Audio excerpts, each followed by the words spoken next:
Tiempos de resistencia.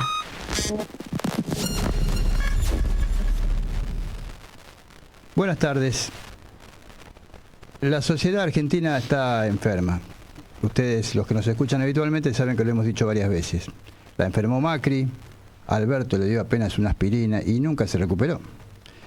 Por eso una sociedad enferma votó un individuo desequilibrado mental, inestable emocional, que hace un culto de la agresión permanente, que predica el odio constante y que hoy, según dicen los que tienen acceso a la residencia de Olivos, está al borde de un estallido, peleando a los gritos con su hermana, la tarotista secretaria general de la presidencia, y a punto de romper definitivamente con su ministro de Economía, el que era, ¿se acuerda? Que decía él hace 2 años que era el peor ministro de la historia y ahora dice que es mejor ministro que Cavallo. Según como lo agarre, una persona desequilibrada, según qué día lo agarre. Hoy, viernes 4 de abril, para los que nos escuchan on demand, aclaro con la fecha, Milei está volviendo de una visita fugaz por Estados Unidos, que pagamos entre todos, o sea, para hablar como hablan ellos, con la nuestra. Fue a Florida, a un lugar a recibir un premio trucho, inventado, que nunca nadie recibió antes que Milei y que seguramente a nadie le van a dar porque lo inventaron para que él vaya en este viaje, con la única intención de parte de Milei de conseguir una foto con Donald Trump. En su infinito y constante desvarío, él piensa que una foto va a servir para frenar la corrida bancaria. Y la verdad que esto es imposible. Pero encima se volvió sin la foto, lo cual es impresentable. Es decir, Trump no lo quiso ver. Por cuestiones de agenda, porque no le importa, por lo que sea, Trump no lo vio. Estuvo en el mismo lugar, pero lo esquivó. Ahora, desde fuentes que estuvieron allá en ese lugar que se llama Mar-a-Lago, en donde tiene una residencia, un ranchito diríamos, tiene Trump, una casa a la que va de vez en cuando, dicen que las exigencias de Trump para apoyarlo ante el fondo son cada vez mayores. Está pidiendo cambios en el gabinete. Por ejemplo, el jefe de gabinete, por ejemplo, el canciller y, por supuesto, el ministro de Economía. Los quieren, como decía Milei, ¿se acuerdan de esa propaganda? ¡Afuera! Bueno, Wertheim, el canciller, es un hombre muy cercano al Partido Demócrata. Cuando Milei ganó las elecciones, antes de que asuma, se pagó un avión privado Wertheim para demostrarle a Milei que era un buen embajador, un buen canciller, un buen diplomático, y que tenía contactos en Estados Unidos. Se pagó un avión, lo llevó allá y le armó una cena que dicen que salió $20.000, otros dicen 30.000, con Bill Clinton. Dicen que Trump estaba que trinaba. Trump estaba todavía en campaña en ese momento, porque Clinton es demócrata, son enemigos de los Trump y de los republicanos. Es más, le canceló un Zoom por haber hecho eso Trump a Milei. Después, Guillermo Francos, un hombre que es enemigo declarado de Mauricio Claver Carone, que es ahora funcionario de Trump, es el enviado especial, este es el cargo enviado especial del Departamento de Estado para América Latina. Es decir, el tipo que la Cancillería, de allá el Departamento de Estado, pone para que monitoree América Latina. Resulta que Francos, cuando convivían ambos, porque eran funcionarios en el BID, los dos, Francos representando a Argentina y designado por Alberto Fernández, ¿no? Es decir, mire qué bien designa Alberto Fernández a los funcionarios. Estaban los dos en el BID y Claver Carone quería ser presidente del BID. Y Francos fue uno de los que le bloqueó la candidatura. Obviamente hoy Claver Carone se toma revancha y lo quiere a Francos afuera. Y Caputo, bueno, ya se sabe, ¿no? Es el que se patinó la plata del FMI en el 2017, 2018 y allá para esas cosas tienen buena memoria. O sea que aquellos que en el 2023 dijeron, más si yo lo voto igual a este, que explote todo, parece que finalmente lo van a conseguir. El presidente está a punto de asumir como virrey, porque si desde Washington le van a decir quién debe ser jefa de gabinete, quién debe ser ministro de esto o de aquello, y todo eso y todo lo que tiene que hacer, además le van a decir todo desde allá, bueno, así se comporta un virrey. Las acciones argentinas se desplomaron ayer en los mercados internacionales, más de un 11%, hoy otro tanto. El riesgo país cerró hace un ratito a 943 puntos, cuando hace un par de semanas se ufanaba Caputo de que estaba en 700. El Banco Central perdió 1.200 millones de dólares de reservas en las últimas 7 ruedas. Y encima ahora Washington, esto también se está llegando desde Estados Unidos, exige que para que llegue la plata del FMI hay que romper el swap con China, que son 8.000 millones, el 70% de las reservas. cosa que es imposible, no hay forma de hacer eso. Bueno, por eso el gobierno está vendiendo los dólares que no tiene. ¿Y de dónde son? De los encajes, es decir, de los ahorristas. No, yo diría de usted y yo, pero yo no tengo ahorros, no sé si usted tiene ahorros en dólares en el banco, pero bueno, usted sabe que una parte de lo que se deposita en el banco queda inmovilizado en el Banco Central. No es plata del Banco Central, ni del gobierno, es del ahorrista. Bueno, están vendiendo eso. Dicen que se han vendido ya 1/3 de los encajes bancarios en dólares. Domingo Cavallo, autor del tristemente célebre Corralito del 2001, en su blog personal le pide a Caputo que no se quede con los dólares de la Argentina. Reitero, Cavallo le pide en su blog a Caputo, a Luis Caputo, que no se quede con los dólares de los ahorristas. ¿De qué habla Cavallo? ¿Qué es lo que sabe? ¿De un nuevo Corralito? ¿De un nuevo plan Bonex? La verdad que si esto no llega pronto a su fin, habrá que gritar, sálvese quien pueda. Bienvenidos a Tiempo de Resistencia. En tiempos en los que hay que resistir y reinventarse. Comienza Tiempos de Resistencia. De resistencia. Porque la resistencia es colectiva.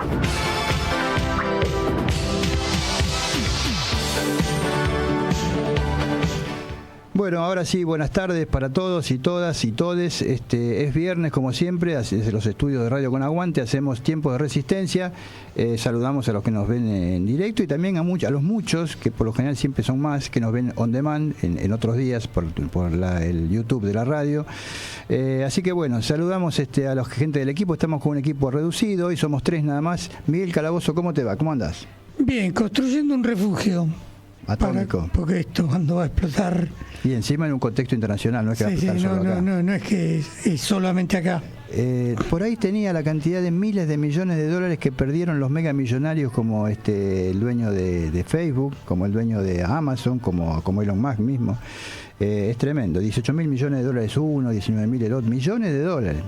En fin, Mariana Mensulio, ¿cómo estás, Mariana? Buenos días, buenas tardes, buenas noches a todos, todas y todes. Acá estamos viviéndola, porque no es solamente viéndola. Y a veces por algunos momentos uno piensa que esta película ya la vio, o por lo menos algunas partes de esta película. Y entonces, ¿por qué nos pasa esto?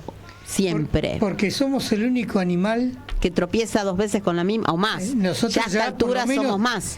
Yo, de acuerdo a lo que me acuerdo que tengo mala memoria, por lo menos 3 veces con los mismos personajes.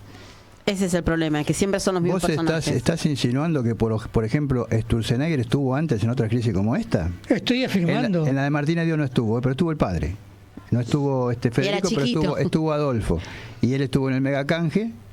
Hubo grandes comisiones del megacanje. Claro. David Mulford se llevó 20 millones de dólares de comisión. No sé los de acá cuántos se llevaron. Y mira. Y después estuvo con Macri también, presidente del Banco Central. 2. ¿Y con esta? Y con esta 3. 3. Bueno. Son siempre las mismas. La tercera es la vencida para este muchacho, parece. Caputo, hace 2 años, era el tipo que se había patinado 50.000 millones de dólares para el benemérito señor empleado del mes. Yo no creo que llegue el rango a, como dijiste, virrey. El empleado del mes lo van a nombrar. Sí, allá lo tienen, mostraron imágenes, videos de presidencia con gente que se acercaba y le pedía fotos y todo demás. Claro, lo tienen como una atracción de circo. Sí. El loquito ese que viene no sé si dicen de Argentina, no sé si saben de dónde viene, de allá del sur, de lejos, de Sudamérica. En fin. Pero la imagen que tendrán de nosotros es de un país bananero. Sí, eso lo van a tener igual, pero va como si fuera una especie de bufón, ¿no? Que se sacan fotos con él como si fuera un fenómeno de circo. En fin, tenemos ya el entrevistado, vamos a hablar de cosas más serias que Milei. Casi todas son más serias que Milei, si no fuera porque los padecemos nosotros, ¿no? En su política. Tenemos ya el entrevistado de esta tarde, que es, preséntalo vos, Mariana. Hola, estamos comunicados con Jerónimo Guerrero Iraola. Jerónimo es abogado del Centro de Excombatientes de La Plata. Todos lo conocemos como el CECIN La Plata. Y vamos obviamente a hablar con él sobre los dichos de Milei y algunas cositas buenas que sí pasaron con el tema Malvinas. Pero bueno, hola Jerónimo, Mariana Mensulio te saluda. ¿Cómo estás? Hola, ¿cómo estás? ¿Todo bien? Todo, aquí estamos, pensando lo que nos está pasando, tratando de entender, aunque cueste mucho, ¿no?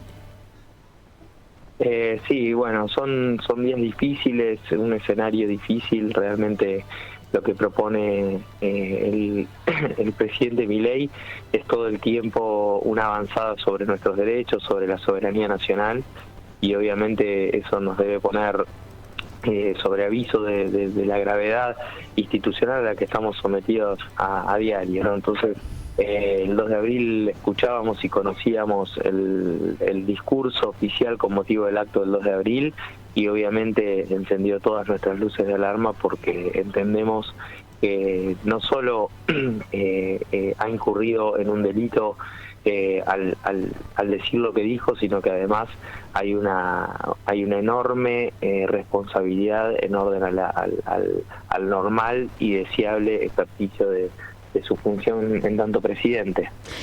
Hoy presentaron, ¿no?, ustedes en la Cámara de Diputados un pedido de juicio político. En una de sus partes dice que es el quiebre al principio de integridad territorial.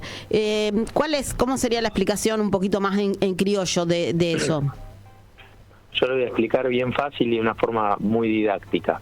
Y es importante que como pueblo entendamos el momento en el que estamos, porque todavía vemos a Milei como si fuera un panelista de Fantino. Y Milei ya no es un panelista de Fantino, es un presidente.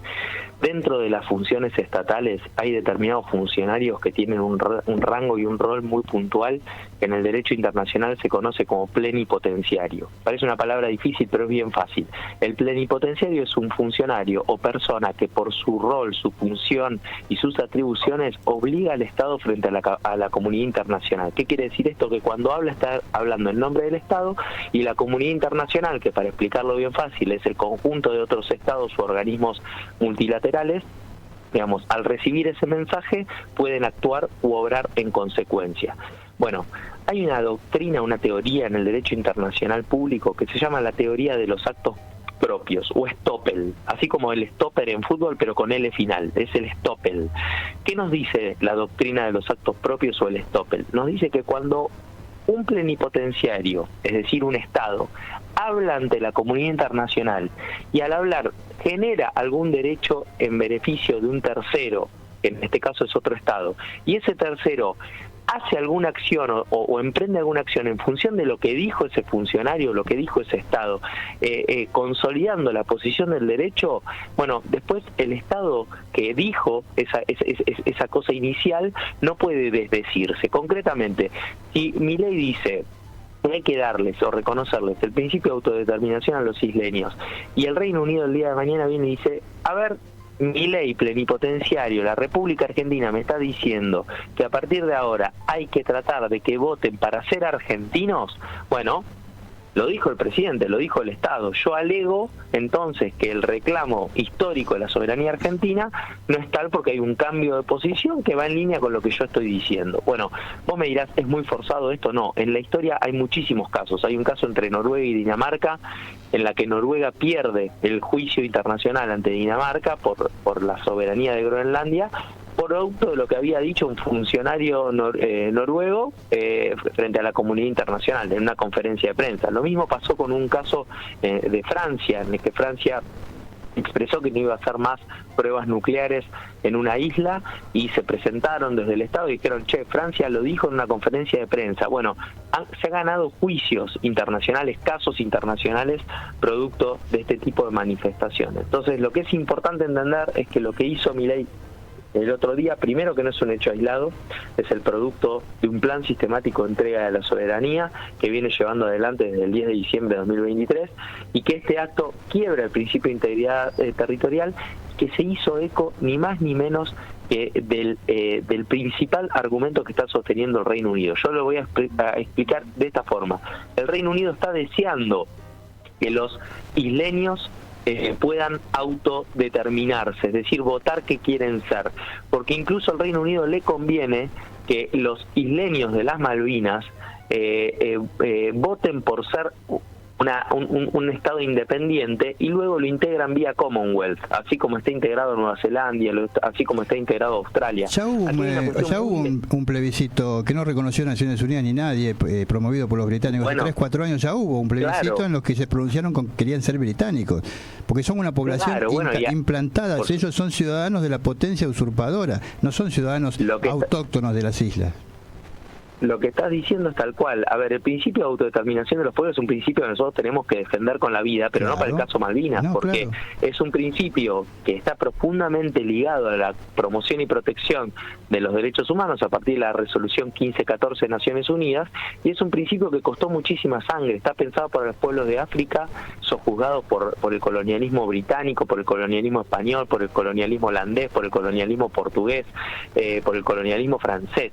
Son los pueblos que, oprimidos por una potencia, decidieron romper cadenas, ¿no? Bueno, nosotros tenemos un caso muy marcado en la historia de América Latina, que es la historia del pueblo haitiano, ¿no? Se habla todavía del trauma haitiano, que es el primer país que se independiza en América Latina. Ahí nosotros tenemos todos un lineamiento y una construcción histórica de lo que es el principio de autodeterminación de los pueblos, pero para eso tienen que darse varias características que no se dan en el caso de Malvinas, porque como bien vos puntualizabas, los isleños en Malvinas son una población implantada donde el Reino Unido, a base de poderío militar, sostiene un control exhaustivo sobre la población. Es decir, si yo quiero irme a vivir a Malvinas, no sé si puedo. No podés. Si yo quiero sí, hay casos de trabajadores que pero de otros la ciudadanía de Malvinas es la del gobernador de Malvinas, que es mandado totalmente, por el rey. Bueno, eso que vos decís es así, y obviamente va bajo determinadas premisas que las pone el Reino Unido y bajo determinado control que lo pone el Reino Unido. Claro. Con lo cual, aquí lo que tenemos es muy claro, y es que todos estos principios que son de derecho internacional son el principal argumento de la potencia colonial del Reino Unido, quien desde 1833 ejerce un control colonial sobre las islas cuando nos despojó de nuestro territorio nacional a punta de bayoneta. Entonces nosotros tenemos que entender que lo que dijo Milei, que en tanto panelista de Fantino puede decir lo que quiera mientras sea panelista, pero cuando es presidente no puede hacerlo, es de mínima una enorme omisión de sus deberes y una mala utilización de sus atribuciones en el ejercicio de la función pública, y de máxima, que es lo que sostenemos nosotros, es un delito al cometer una violación de los deberes de funcionario público, porque la Constitución en su cláusula transitoria primera es muy clara. La cuestión Malvinas es una causa nacional, es una cuestión que debe ser política, que es política de Estado y que debe ser sostenida por quienes integran el Estado, y que desde tiempos inmemoriales mueven la resistencia del pueblo. Y quiero hacer una aclaración adicional. Muchas personas dicen, pero es una cláusula transitoria. Claro que es transitoria, porque vamos a recuperar las Malvinas y algún día va a perder virtualidad esa cláusula. Por eso se incluyó en la Constituyente del 94 como una cláusula transitoria. Ahora, está claro que por ser transitoria no tiene menos potencia, porque mientras las Malvinas estén usurpadas por el Reino Unido, esa cláusula es perfectamente aplicable, perfectamente operativa, y debe ser parte de todo el accionar de los presidentes o de cualquier funcionario que haya jurado por la Constitución Nacional. Ahora vos fijate, Jerónimo, cómo este hombre dice disparates, algunos porque miente deliberadamente, otros porque por la ignorancia de él y sus asesores, que vuelve a reflotar el argumento de que cuando seamos una potencia, probablemente los malvinenses querrán venir a Argentina. Claro, porque cuando seamos potencia, eso va a ser atractivo. Vos fijate que el año pasado, un país insignificante en el contexto mundial, como Islas Mauricio, logró que el Reino Unido le devuelva el archipiélago de Chagos, donde está la base militar de Diego García, sobre la cual se guarda una serie de prerrogativas del Reino Unido. Pero es mentira lo que dice Milei, porque un país como Islas Mauricio logra, con el trabajo diplomático y la perseverancia, que le devuelvan eso. O sea que es mentira que hay que ser potencia para que te devuelvan algo británico. Hasta en eso miente.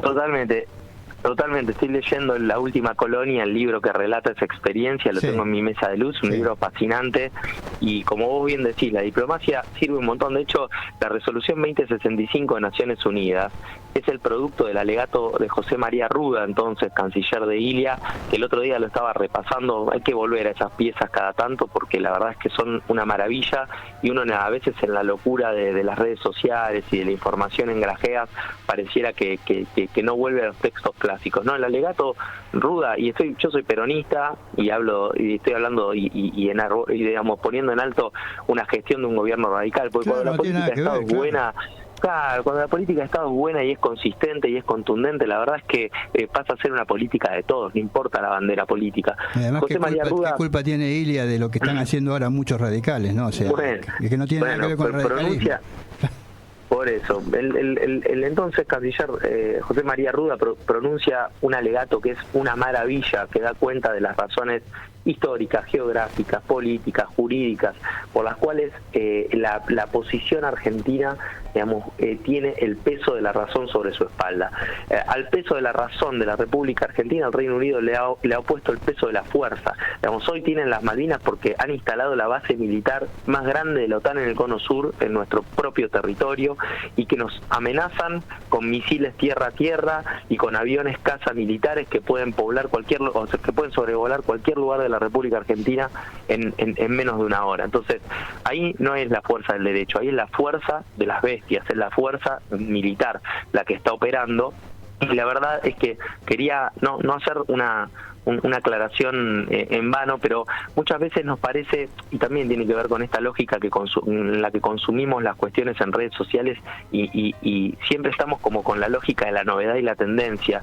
Y yo creo que porque se dice, no sé si Milei sabe lo que está haciendo, no sé si Milei quién le escribe las cosas. No, Milei, yo sostengo y lo vuelvo a decir, y no, esto no es un eslogan barato. Milei viene desplegando desde el 10 de diciembre de 2023 un plan sistemático de entrega de la soberanía. Cada uno de los lineamientos, el decreto 7023, la ley de bases, lo que está haciendo con el Fondo Monetario Internacional, todas las acciones que emprende están orientadas a quebrar el principio de integridad territorial y a entregar la soberanía argentina, porque Argentina tiene mucho que decir y mucho que hacer en el desarrollo y transición a la cuarta revolución industrial. Argentina puede ser una potencia, no con las políticas de Milei.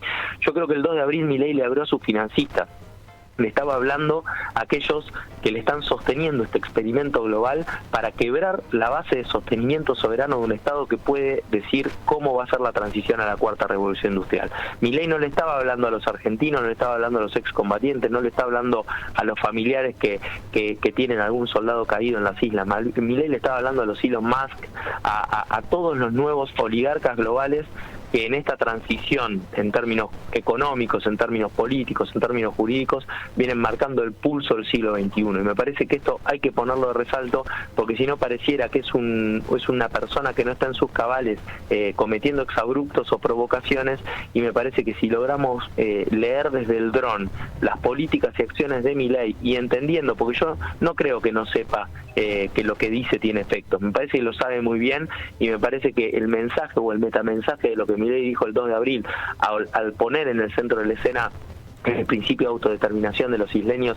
sobre nuestro territorio Malvinas, lo que estaba diciéndole a sus financistas, a sus mandantes, es: quédense tranquilos, muchachos, que el plan está en marcha, que yo sé bien lo que estoy haciendo y que no me va a temblar el pulso. Vamos a toda velocidad a quebrarle el espinazo al pueblo argentino y a quebrarle el espinazo a la República Argentina. Entonces me parece que si logramos entender así este tipo de mensajes y logramos ponerlos en el marco de un tablero muchísimo más grande, un tablero global del cual Milei es un exponente, me parece que vamos a estar haciendo una lectura adecuada. Cuando Trump el otro día, en esa textual medio tergiversada, decía que Milei era su presidente preferido, y claro, si uno tiene un monito que está haciendo lo que lo mando a hacer en el lugar en el que lo tiene que hacer, claramente vas a ser el preferido. Pero yo prefiero, hay un viejo dicho en el campo que dice que cuando uno palmea mucho un caballo, en realidad está tratando de montarlo, ¿no? Claro. Y me parece que tantas palmaditas de determinados sectores del poder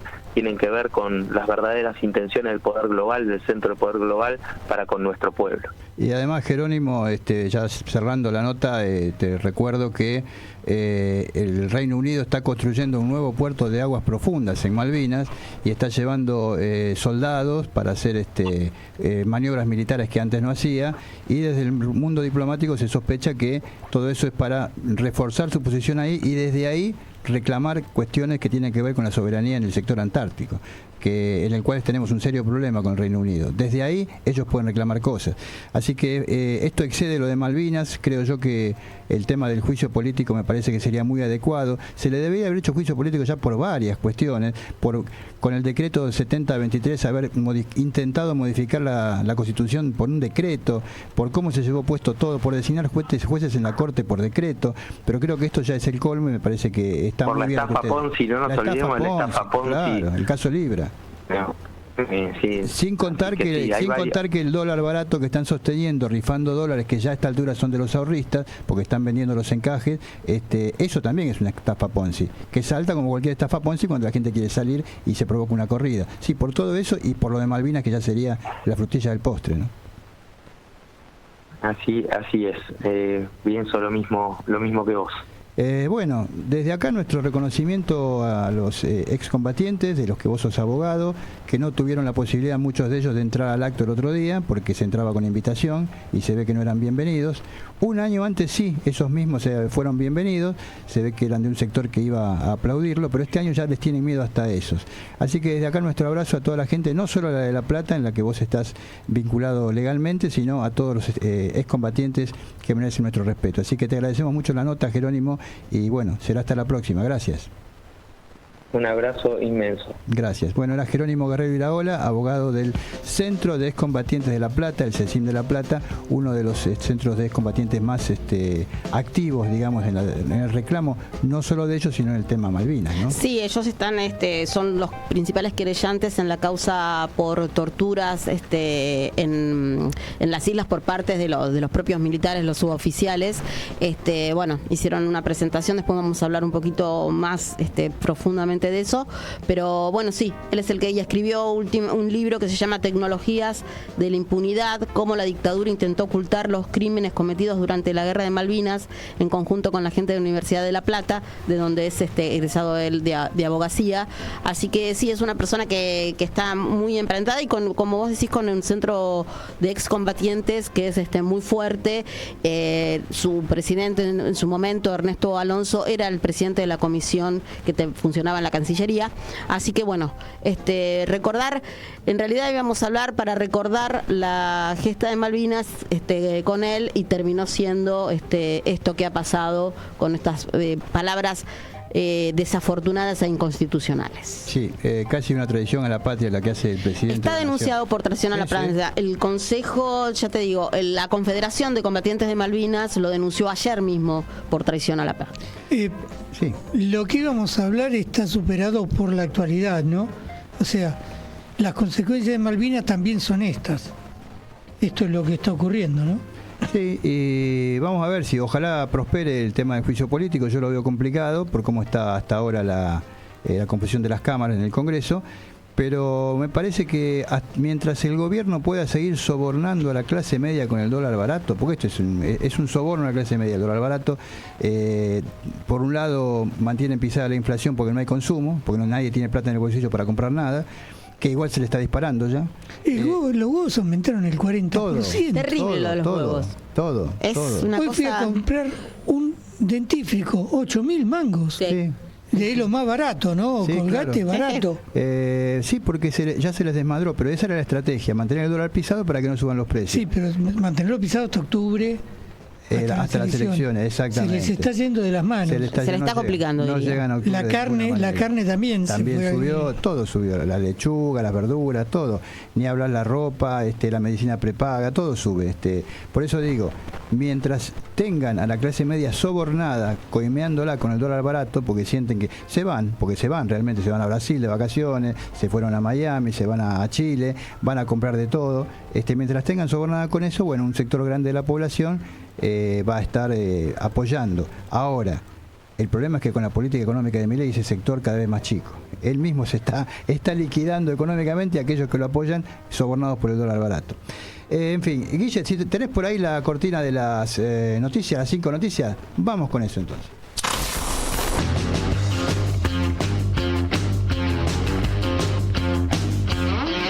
Las 5 noticias de la semana en tiempos de resistencia.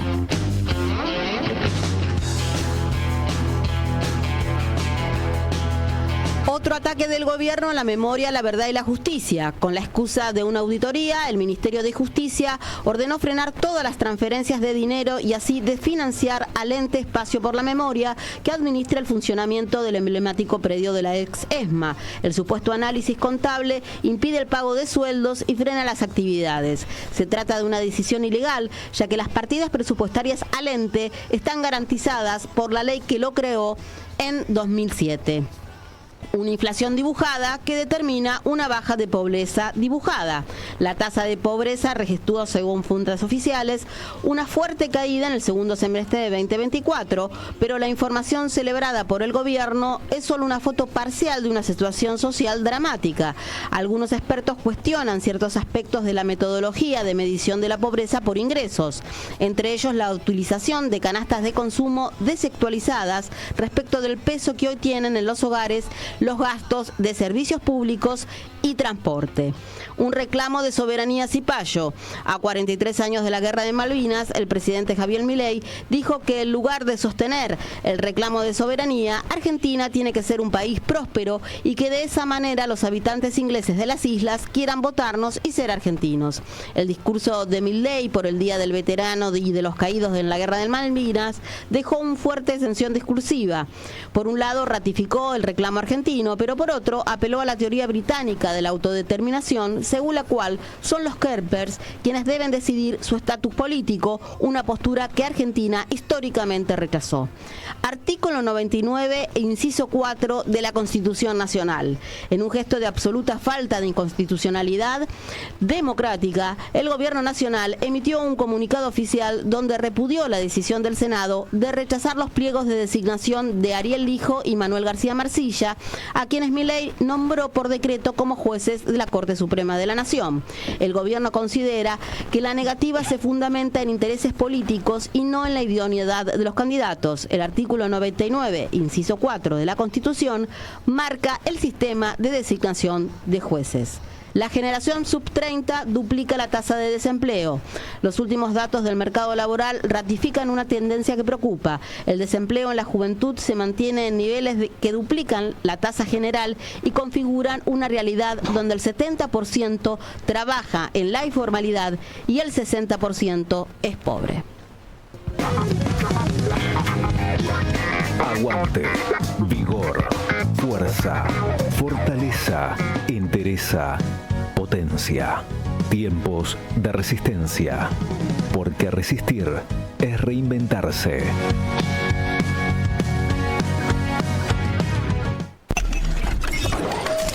Porque las noticias no siempre tienen que ser malas. ¡Extra, extra! ¡Por fin buenas noticias, extra! Escucha Mundo Boletín de último minuto, transmitiendo Redimidos Squad con mucho gusto en este planeta donde reina la malicia, aunque no lo creas. Tengo buenas noticias. La buena noticia de la semana en tiempos de resistencia.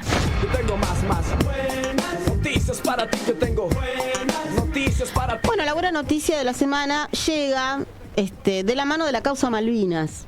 Pero hablando de la causa Malvinas, que tiene que ver, como hablaba recién, con el tema de la causa por torturas a los conscriptos durante la guerra, porque llegó finalmente a la Corte Suprema de Justicia tras una decisión unánime de la Sala 1 de la Cámara Federal de Casación Penal, que concedió el recurso extraordinario presentados por el Centro de Excombatientes de Malvinas de La Plata, el Ministerio Público Fiscal, la Comisión Provincial de la Memoria y la Subsecretaría de Derechos Humanos de la Provincia de Buenos Aires.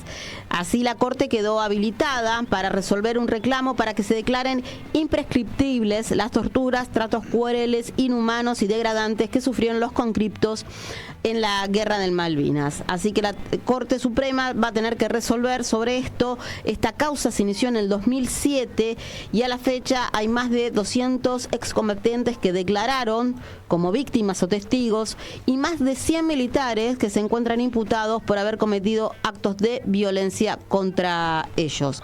Así que son en realidad 11 recursos extraordinarios que se presentaron, así que ahora será la Corte, esperemos que conformada de otra manera y con otros intereses, la que va a tener que definir si estos delitos en definitiva son delitos de lesa humanidad o no, cosa que entendemos y la Comisión Interamericana de Derechos Humanos también entiende que son delitos de lesa humanidad. Bueno, déjame que salude porque nos olvidamos al principio de saludar a Guillermo Guerra, nuestro operador, que está por ahí, también a Pablo Fernández operando las cámaras, que ellos son los que permiten que esto se escuche y se vea, porque la gente a través de YouTube nos ve dignamente. Y otra buena noticia que tenemos para compartir, además de la que vos leíste, es que tenemos ya en el estudio a nuestro invitado, el segundo invitado de hoy, que es Roberto Leiva. Él es vicedirector de la Escuela Secundaria Especializada en Arte y Danzas Nelly Ramicone, ¿lo dije bien? ¿Es exactamente así? Perfecto, bueno. Además es conductor de Tango Magia, programa que viene detrás del nuestro. Una gran familia. Un gran programa, Tango Magia, pero hoy con él vamos a hablar de educación. ¿Por qué? Porque durante el gobierno de Horacio Rodríguez Larreta, que ahora lo vemos tan amable, tan democrático y tan amplio, ahora que ya no está en el gobierno, implementó una reforma educativa a través, justamente con una ministra que tenía, Soledad Acuña, una ministra que yo siempre reitero, porque uno más o menos sale según el lugar donde se forma, egresada del Colegio Primo Capraro de Bariloche, un colegio de una fundación alemana que presidía Erich Priebke, uno de los jerarcas nazis que fue encontrado en Argentina muchos años después, esto ya hace 20 años atrás, 30, y llevado para ser juzgado allá, donde fue juzgado y si no me equivoco está preso o ejecutado, ya lo perdí la idea, pero bueno, un jerarca nazi culpable de la matanza de las fosas ardeatinas, entre otras. De ahí salió esta mujer que hizo una reforma educativa. ¿Y cómo estamos con esa reforma educativa? Roberto, contanos vos. Bueno, buenas tardes, un placer estar compartiendo nuestra casa con ustedes. La verdad es que, bueno, la educación viene en jaque hace unos años. Sí. Como vos recién nombrabas, nosotros tuvimos a Soledad Acuña enfrente de la carretera de educación, un personaje que a nuestro ver y de la gran comunidad docente nunca se acercó, nunca pisó las escuelas, nunca observó la realidad de nuestros estudiantes. Partamos de ahí.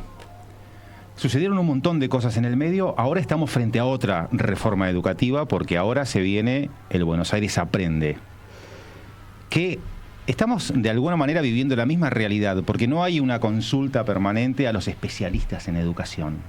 Ese es el gran problema. Y sobre todo que no atiende a las necesidades que nos presenta hoy el tejido social, que está tan fracturado, ¿no? A las realidades que viven las escuelas. No hablemos de la problemática docente, porque también es otro tema. Sí, además Milei, junto con los jubilados y la salud, la educación es una de las áreas a las que más le pegó, desfinanció y le sacó todo, ¿no? Exactamente. Y la ciudad de Buenos Aires tiene una gran particularidad. Este año, un poco en el vocabulario, en la jerga popular, decimos que hubo una especie de carnicería. ¿Por qué? Porque uno de los tantos atrasos y con tanta reforma, por ejemplo, fue todo lo que tenía que ver con el escalafón docente. Durante 12 años, no hubo en los niveles medios de la educación secundaria, la educación artística, las posibilidades de ascensos que se hacen en otras áreas y en otros distritos, como la provincia de Buenos Aires, que sí lo tienen como más actualizado. Entonces al gobierno, se le ocurrió hacerlo todo de golpe. Elaborar un sistema de acceso, de titularización de cargos, profesores que desplazaron a otros que estaban hacían años en una institución. El gobierno porteño. Exactamente. Claro, porque quieren demostrar que ellos también tienen motosierra. Claro, bueno. Son menos que los otros. Es que tiene que ver un poco con eso, ¿no? Entonces, en el 2025, todas las instituciones, hablamos de nivel medio porque es la más afectada, se encontró con una población docente totalmente diferente. Porque también tiene que ver eso. Recién hablábamos acá, bueno, acá estamos en casa, ¿no? Nos conocemos, nos cruzamos, nos saludamos, sabemos las realidades. Las escuelas tienen esa particularidad también, que son una comunidad que genera vínculos, que los estudiantes generan vínculos. ¿Les molesta mucho este tema, la palabra comunidad? Me da la sensación. Bueno, les cuento una bajada de línea interesante. Está prohibido ahora, a partir de ahora, usar la palabra comunitario, por ejemplo. ¿Comunitario no viene de comunista? Claro, sí. Comunidad, la infinita ignorancia de esta gente. ¿Qué te mandan? ¿Una circular que en vez te de indica? comunidad educativa, ¿qué dicen? ¿Cómo decís? La familia Población educativa. Población educativa. Exacto. Qué horroroso. Sí. Y tantos aspectos. O vecinos. Sí, yo te creo sacan que los derechos. el gran problema lo vimos en la cero empatía hacia el otro, ¿no? Y estamos hablando de niños, niñas, adolescentes en el periodo más importante de la formación. El derecho a la educación por ley, la equidad, la gratuidad de la educación. Yo creo que atentan contra eso. Uno de los temas que cobró mucha relevancia a principios de año fue que de manera inconsulta también hicieron reformas en el reglamento docente, en los estatutos.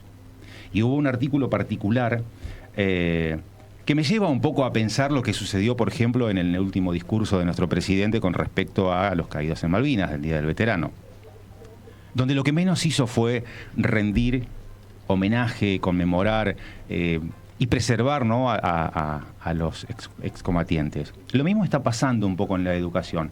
El artículo 75 del reglamento apareció así de la nada y el título es Prohibiciones del personal docente y no docente de toda población educativa. Ya con que diga prohibiciones Claro. ya te hace un escosorcito. El problema es que, bueno, por supuesto que los gremios salieron, ellos dicen, a atacar, ¿no? Claro. Nuevas propuestas. Lo cierto es que lo escrito está. Y entre ellos, y se los quiero leer en realidad, porque me parece súper interesante, el título es, como les dije, Prohibiciones del personal docente, no docentes, directivos, supervisores, y tiene que ver con, primero, el no derecho a la protesta, a la huelga o al decidir con respecto a las formas de pensar. Desarrollar toda forma de proselitismo político partidario en el tiempo escolar, en aula, en clases, actos. Convengamos que la palabra proselitismo puede tener diferentes acepciones, depende de cómo se use, pero el acto educativo es política. Claro. Desde su concepción.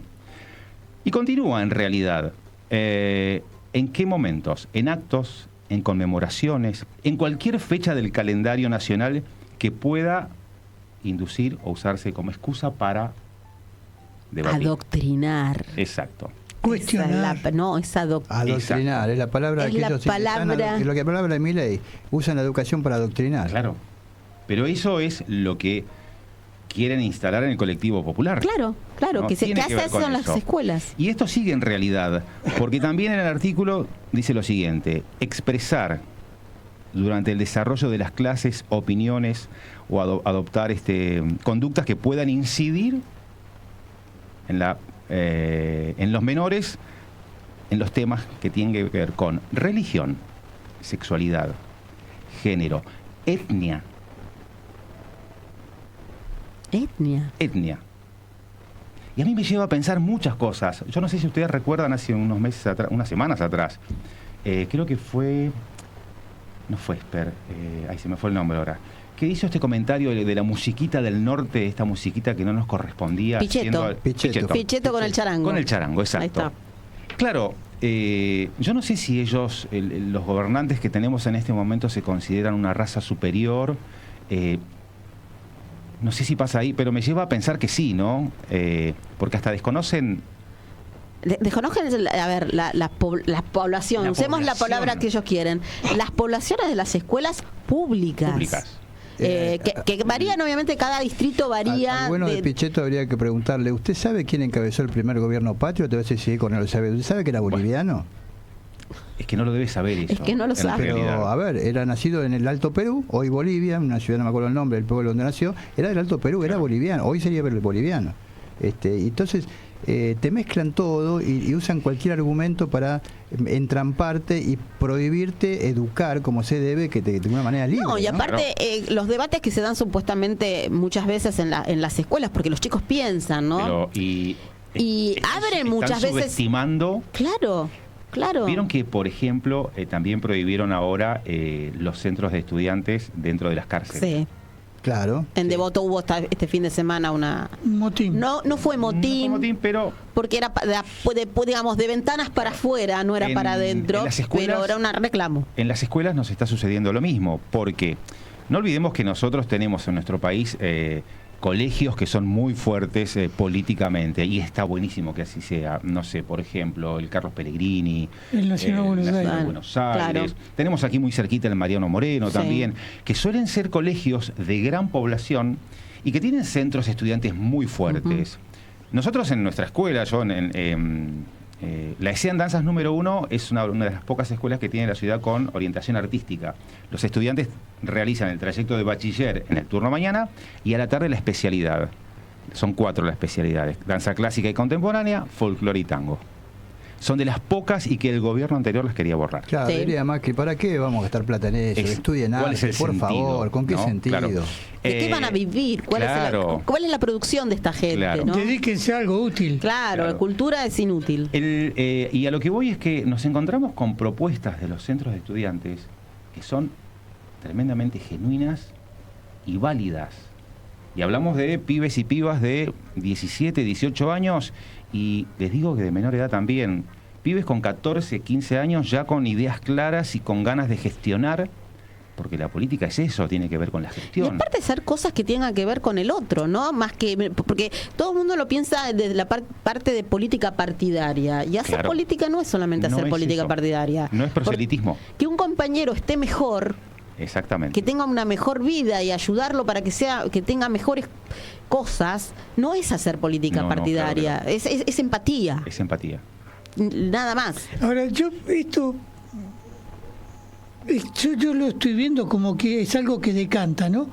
Hace 16 años que están las mismas autoridades en el gobierno de la ciudad, y en esos 16 años tuvieron tiempo de nombrar directores, inspectores, no sé, todos los escalafones. Y eso naturalmente tiene que dar este tipo de cosas, porque para que ellos mantengan el statu quo, ¿me equivoco? No, no te equivocás.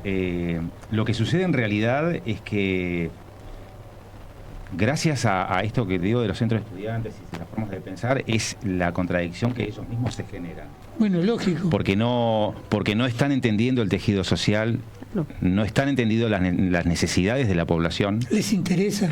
Ahí está el problema. Que no les interesa. Que no les interesa, claro. Y observan cierta resistencia.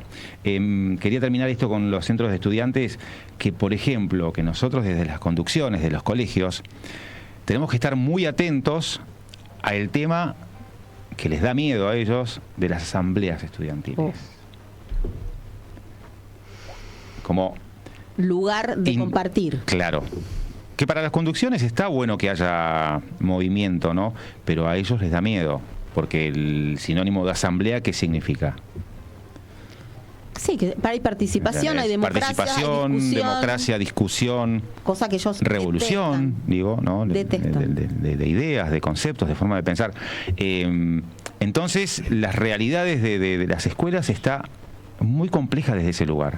Ahora, Roberto, hay también impacto de todas estas políticas del macrismo de tantos años en la forma en que se imparten las materias, o en qué materias se imparten. Se redujeron. Por ejemplo, historia, ellos la tienen entre ceja y ceja, de que es una materia que hay que sacarle tiempo y horario, porque en realidad defienden una ideología que pretende que nos olvidemos de la Patagonia trágica, claro, de la Semana Trágica, de la matanza de indios del General Roca, del fusilamiento de Dorrego, del fusilamiento del 72 en Trelew, de toda la historia. No hay que acordarse. Exacto. Del bombardeo de Plaza de Mayo. Entonces, la historia la han sacado, la están sacando, la están reduciendo. Bueno, para que saques una conclusión directa e inmediata, el próximo año se implementan en todas las escuelas el Buenos Aires Aprende. Tiene 3 ejes prioritarios: lengua y literatura, matemáticas y lenguas adicionales. El resto de las materias pasan a ser un complemento. Bien. ¿Sí? No, o sea, que están fuera de la currícula. Exactamente. No quedan fuera de la currícula, pero ellos plantean como que van a ser sociales, digamos. Por ejemplo. Claro. Sí, esa es la palabra justa. Ciencias sociales. Ciencias sociales. Y también tiene que ver con van a ser tipo laboratorios, exacto. Claro. Ellos hablan de la transversalidad, ¿no?, de los contenidos. Pero la lectura es como muy simple. La mayor carga horaria va a ser para estas 3 materias: idiomas, por un lado, matemáticas, lengua y literatura. el resto se transforman en laboratorios. Dicen por ahora que no va a desaparecer ninguna materia. Pero eso también es desaparición de puestos de trabajo. Exactamente. Claro, los docentes Porque le eso quedaban trae aparejado una cosa. Si vas a Exactamente. tener un docente que te va a dar historia y geografía, Porque además yo leo un poco a futuro los cambios de nombres de las materias, o sea, Claro. vos decís historia, ciencias sociales, por ejemplo, reducción de horas de carga horaria para determinados tipos de materias. Se siguen impartiendo derechos, por ejemplo, derechos usuales, ese tipo de cosas. derecho, vos decís educación cívica, Ese tipo ese tipo de de materia. Se Que siempre, sigue. esa sí va cambiando de nombre todos los años. Ahora es formación ética y ciudadana. Ética y ciudadanía. Ahí está. Exacto. Bueno, esas materias corren riesgo. Claro. Fuera. Sí, saber la Constitución Nacional corre riesgo. Me imagino un peligroso. director de un colegio teniendo que dar un discurso o hablar en un acto, por ejemplo, del 24 de marzo, ¿no? No debe haber más actos del 24 de marzo. Hacerlo más leve, de Belgrano. Hay actos, de hecho, en el pasado 24, los actos escolares, es imposible no hacer referencia a la historia. Claro. Porque la historia tiene que ver con la identidad de la sociedad. Entonces pone como en jaque, por supuesto que tenemos la suerte de que tenemos directivos que no tienen miedo a las auditorías, a los reclamos, pero sí es cierto que hay que tratar de una manera muy sutil. Es quirúrgico todo. Se puede decir, ¿no? Cualquier persona con leída, como decía mi padre, cualquier persona encuentra la manera de llegar al otro. Pero sí es cierto que le tienen miedo a la historia. Sí, Ese es el gran problema. Sí. Lamentablemente. Los actos no los podés pasar por arriba. Claro. No los podés... No, pero aparte están, desplazar. ¿qué vas a ver, el 25 de mayo no va a haber acto. Claro. Los nenitos no van a bailar el 25 de mayo. No vas a hacer referencia a la historia, no vas a hacer referencia a los acontecimientos políticos. En esa situación estamos hoy en día. Y además hay que tener en cuenta que han pasado 40 años de democracia, es decir, que ya hace 40 años que se fue la última dictadura. Claro. Eso ya es parte de la historia que hay que impartir a los chicos. Pero totalmente. Obviamente, no puedes quedarte. ¿Hasta cuándo damos historia? En mi época daban historia hasta la época de Irigoyen. Y ya el peronismo no se hablaba, por supuesto. Claro. Ahora, pero tenés que explicar todo eso, aunque sea en términos lo más asépticos posible, pero tienen que saber que hubo un bombardeo a Plaza de Mayo, que hubo un golpe de Estado. Y después, sí, pero no les interesa que sepas, no les interesa que pienses ni que saques... Lo que hacen es impartirte ese tipo de conocimiento sacándole los bombardeos. Porque vos ves... La revista Barcelona publicó, que en la época que se discutía eso, una tapa muy graciosa, que como siempre Barcelona, que decía que un alumno estaba denunciando que había sufrido adoctrinamiento porque hacía años que le enseñaban la historia de Mitre, por ejemplo, ¿no? Que más adoctrinamiento que eso, ¿no? O sea, y sin embargo de eso no se quejan ellos. Vos sabés que me preocupa, hablando del tema de que si tenés que tratar un tema sí o sí, mis hijos han ido al colegio secundario María Claudia Falcone. Ajá. Tenés que explicar quién era. María Claudia Falcone, tenés que explicar quién era. Claro. Es una de las aparecidas de la Noche de los Lápices, una de las líderes de ese grupo. ¿Qué fue la Noche de los Lápices? ¿En qué contexto ocurrió la Noche de los Lápices? La votación fue de la comunidad educativa ponerle ese nombre en su momento. Entonces vos decís, ese colegio va a cambiar de nombre. Si le das un poquito de margen. Es que en realidad van por eso. Digamos, veamos todos los acontecimientos que venimos viendo, el cambio de nombre de calles, cambio de nombre de edificios históricos, monumentos que se retiran, que sacan, que yo no quiero pensar si cualquiera de nosotros tiene la posibilidad de volver a entrar en algún momento, por ejemplo, en la Casa de Gobierno, ¿no? A hacer un recorrido. Sacaron el Salón de las Mujeres, sacaron el busto sé que el busto de Kirchner lo pusieron al final de todo, por ejemplo, y adelante, me parece que cambiaron el de Kirchner y pusieron el de Carlos Saúl. El de Carlos Saúl. Esos movimientos, el Salón de las Mujeres, lo desmantelaron. Lo hicieron sacar el 8 de marzo. El 8 de marzo pusieron el Salón de los Patriotas, en el cual uno de los cuadros principales es el de Carlos Saúl, el de Roca, pusieron una Sí, serie sí, de sí. personajes, Salón de los Patriotas. Pero tiene que ver con eso, ¿no? Con borrar la memoria. Claro. ¿no? Pero Los bueno, derechos ellos que hablan adquiridos. tanto de la memoria completa, la memoria completa. Pero en realidad la memoria que ellos te explican es su memoria completa. Es su memoria.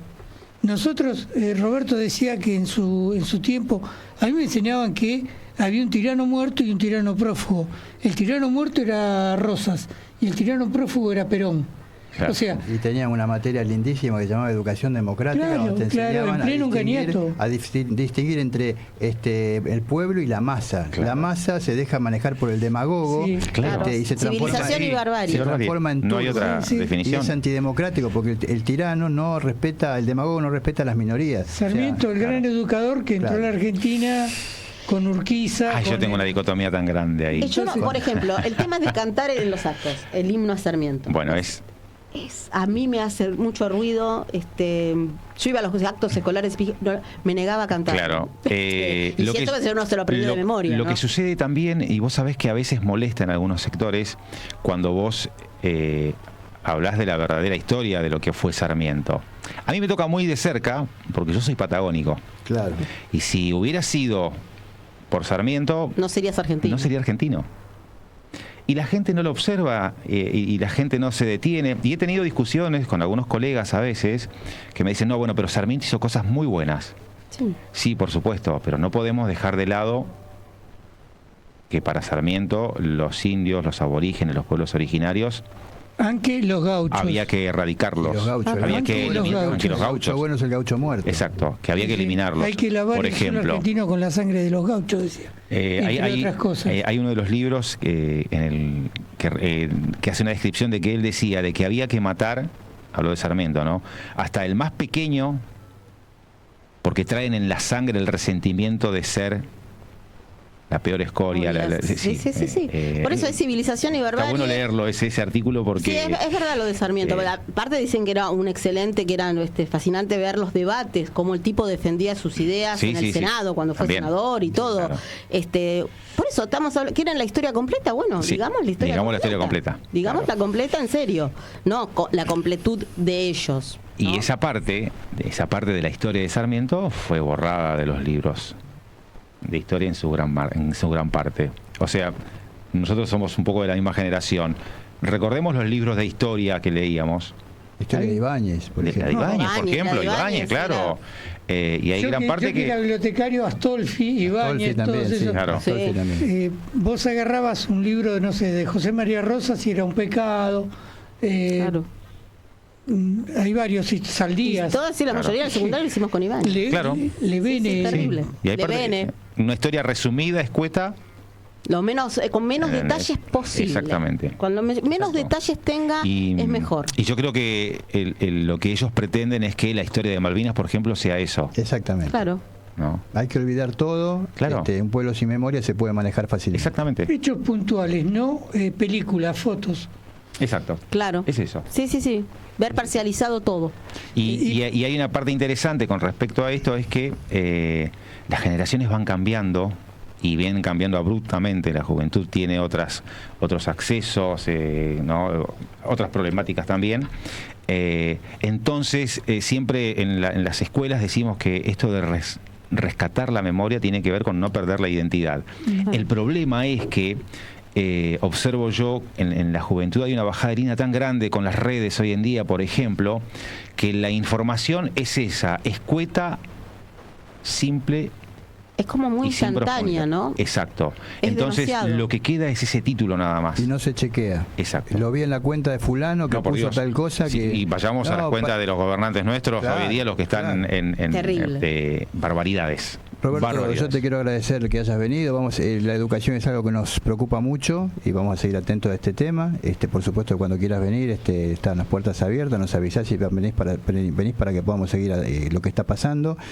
Y bueno, vamos a cortar acá porque Un si no, placer. la gente del programa que viene después Se va a enojar. Se enoja la gente. Acuérdense de seguir escuchando Radio Con Aguante porque atrás nuestro viene Tango Magia. Así que bueno, gracias por venir, Roberto. Un placer, gracias a ustedes. Y al resto, bueno, nos estamos despidiendo. Gracias a a Guillermo Guerra por la operación, también a Pablo Fernández por las cámaras. Bueno, volvemos en una semana, no nos demos por vencidos. Esta semana se cayeron los pliegos de Ariel Lijo y de Manuel García Mancilla, ignominiosos jueces designados en la Corte por decreto, así que no todo está perdido. O sea, hay que seguir la lucha. Como que da cierta esperanza, ¿no? Sí, a veces. claro. Sí, claro. Alguna puntita de esperanza tenemos. Total. Será hasta el viernes que viene. Si nosotros queremos. Hasta aquí, Tiempos de Resistencia.